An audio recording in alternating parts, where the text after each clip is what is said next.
What convergence means to me is that we have the opportunity to not only bridge the gap with software, but also with people. And so you have, say, a designer and a fabricator, those lines begin to blur, and they're actually able to work more in tandem and work closer together through that process. Today we really have the tools that we don't necessarily need these very specific disciplines, but they kind of blend together.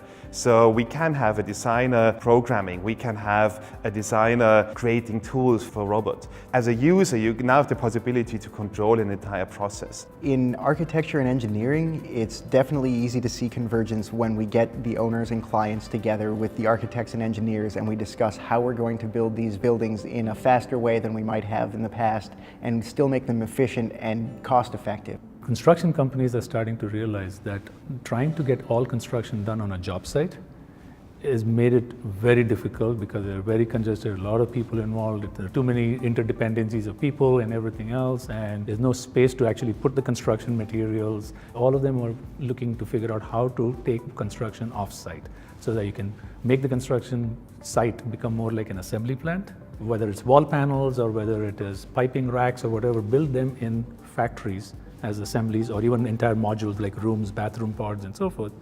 And from those factories, deliver when needed to the job site, so it all kind of comes together as an assembly on the job site. There's a project that we did last year in Oakland where the client and the architect had this cool idea for this crazy undulating, fractal-looking, triangulated ceiling.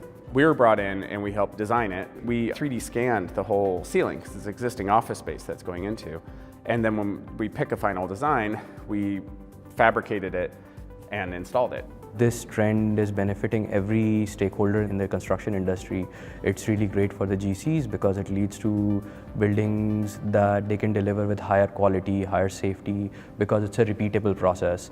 It's really great for the environment. For example, when Olympics happen in a particular country, all those buildings that are built up do not have a utility after the Olympic event is over. Because of these new processes, these buildings can be disassembled and moved as a whole to somewhere else, or can be broken down, and one stadium can be converted into two stadiums to two cities that really need it. Convergence to me means, in a real nutshell, change. Convergence drags from people all the way through manufacturing, because in the end, people make stuff, and they make stuff because they want to make their lives better, which means we all have that common better goal.